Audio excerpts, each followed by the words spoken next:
Good morning, everyone. How are you today? I hope you are well and good right now. I am Nikki Vanessa Shooting, your teacher for Trends, Network, and Critical Thinking. Welcome to our fourth quarter, 7th week. Today, we will be discussing about our connection and relationship in the 21st century. We have here the learning objectives. Number 1.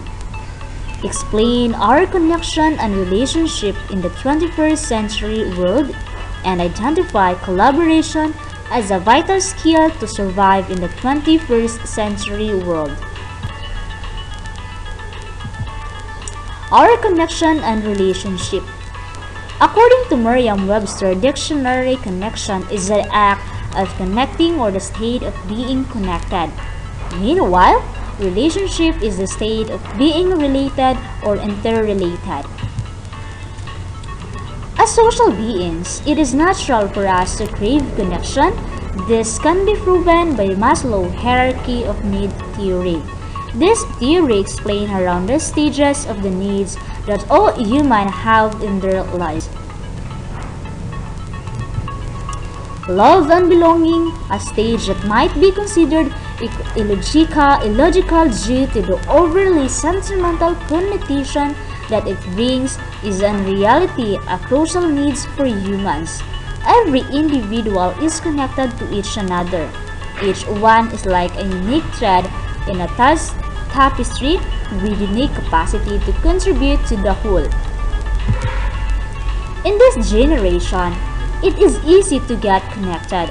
You may have millions of followers on Instagram, thousands of people liking your Facebook pictures, 5,000 plus connection, and the link that makes you connected to all over the world.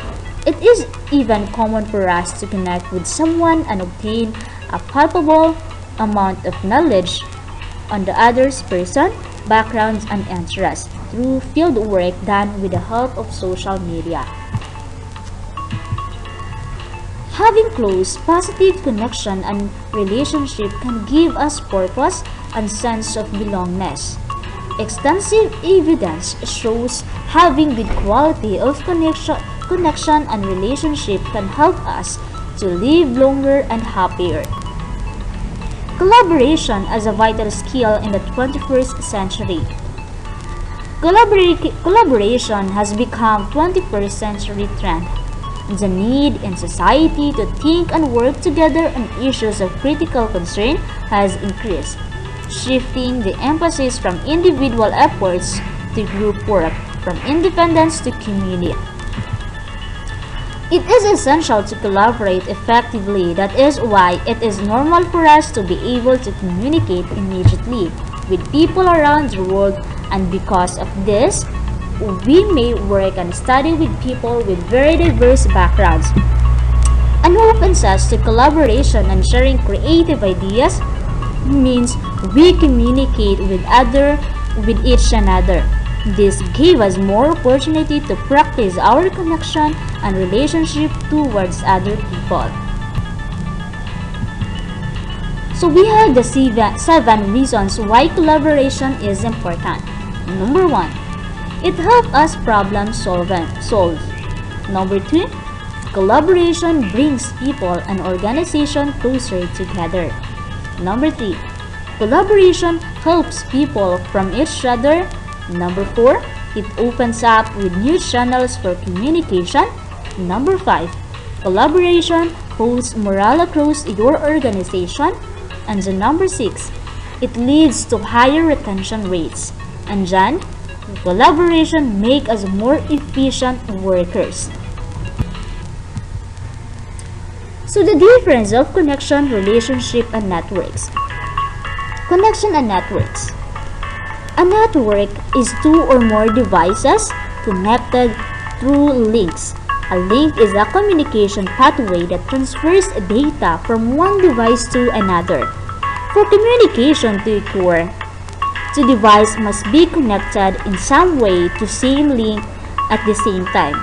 One characteristic of network is that it enables flow of information, flow of the resources, and flow exchange among others. In addition, connection is the successful completion of necessary arrangement so that two or more parties, for example, people or programs, can communicate at a long distance. In this usage, the term has a strong physical hardware connotation, although logical software elements are usually involved as well. Connection and relationship. Relationship is about being and the experience of connecting with someone an overextended period of time. One way you might think about difference between a connection and relationship to a picture it like how network mappers do. In a typical network graph, you'll see lots of dots or nodes. Then these dots will be connected to each other by lots of lines. The lines represent the relationship between the dots, and that is to say, the relationship between the things or people in the network. The human brain as neural network. Many studies suggest that the human brain can also be described as biological neural network. Neural networks serve as interconnection of wave neurons transmitting an elaborate pattern of electrical signals.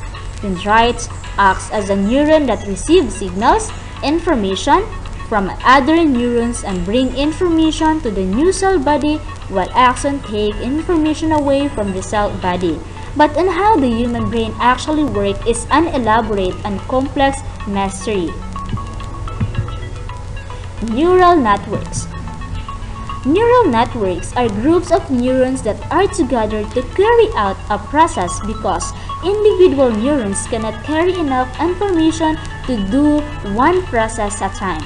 A good example is the determination of the taste of food or the color of an object. As in the processing of colors, there are few labeled lines carrying information about red, green, blue, and yellow light. But we can still distinguish millions of colors by comparing the relative activity in these four pathways. Complex network neurons are required in this process. However, the neural networks are where the most complex neural processing is carried out through the computing network of the brain. And sometimes, these networks involve a relatively small number of neurons in a single area. But because researchers have found these networks to be accessible and complex, some are creating artificial neural networks on computers.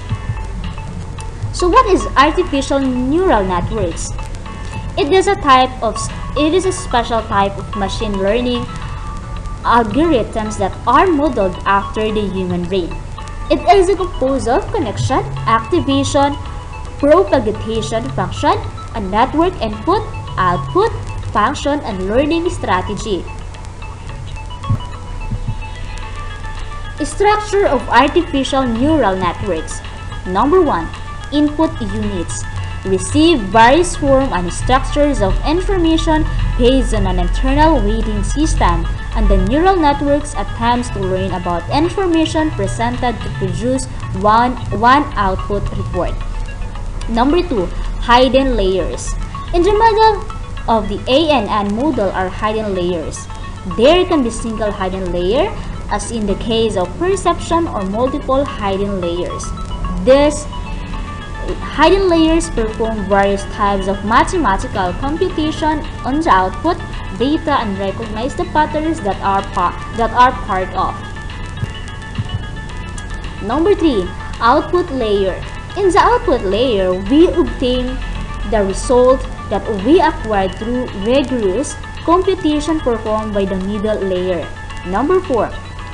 Backpropagation, a process using the error function calculating the discrepancies between the productive output and resulting output and adjust the weight of the neural network. Okay, that's all. Any questions, clarifications, additions? So if you don't have any questions, please proceed or open your learning path at www.gaitsf.com or contact or call me at 0926-2974-685. Thank you and God bless.